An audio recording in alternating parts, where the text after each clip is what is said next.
আজকের আলোচনা অত্যন্ত গুরুত্বপূর্ণ আলোচনা। এক ব্যক্তি আমাকে প্রশ্ন করেছে, হুজুর, আমার ভাই মারা গেছে, ওনার একটি কন্যা সন্তান রয়েছে।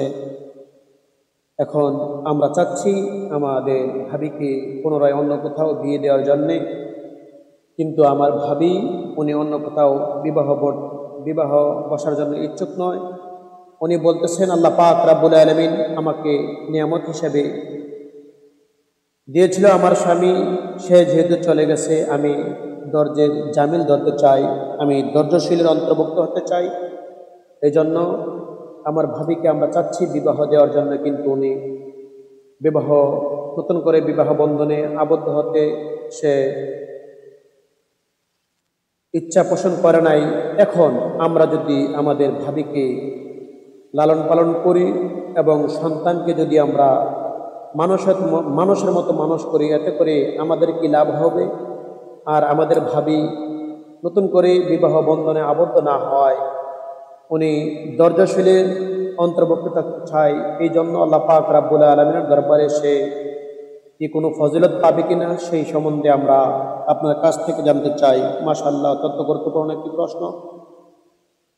সুনানে নাসাই 2578 নম্বর হাদিস, হযরতে আবি হুরায়রা রাদিয়াল্লাহু তাআলা আনহু থেকে বর্ণিত। তিনি বলেন, ইমামুল আম্বিয়া রাসূল পাক সাল্লাল্লাহু তাআলা আলাইহি ওয়াসাল্লাম ইরশাদ করেছেন, যে ব্যক্তি বিধবা এবং এতিম সন্তানের জন্য টাকা পয়সা উপার্জন করবে, তাদের জন্য ব্যয় করবে, আল্লাহ পাক রাব্বুল আলামিনের রাস্তায় জিহাদ করলে যে সওয়াব, ওই সওয়াব তার আমলনামার মধ্যে দেওয়া হবে। সুবহানাল্লাহ, সুবহানাল্লাহ, সুবহানাল্লাহ।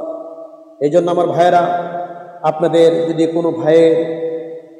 কোনো ভাই মারা যায়, যদি তার স্ত্রী আপনাদের ফ্যামিলিতে থাকে, অবশ্যই তার সাথে ভালো ব্যবহার করবেন, তার জন্য অর্থকরী ব্যয় করবেন এবং তার সন্তানদেরকে মানুষ করবেন।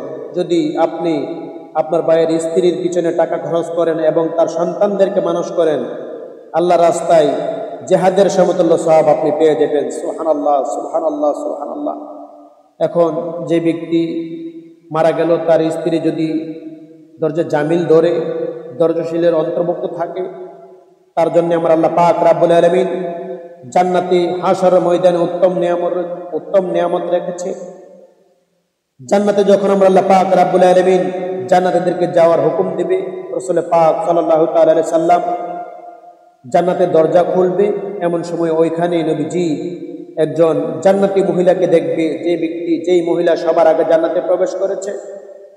ইমামুল আম্বিয়া রাসূল পাক সাল্লাল্লাহু তাআলা আলাইহি ওয়াসাল্লাম ওই মহিলাকে বলবে, তুমি এরকম কি কাজ করতা যার কারণে সবার আগে তুমি জান্নাতে চলে আসছো?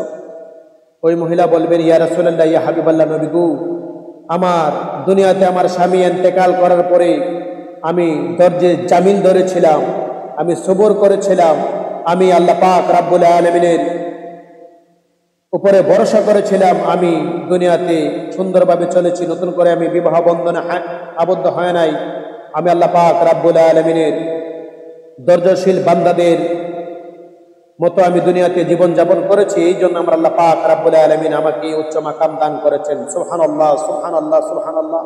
আল্লাহ পাক রাব্বুল আলামিন সকলকে বোঝার তৌফিক দান করুক। আমিন।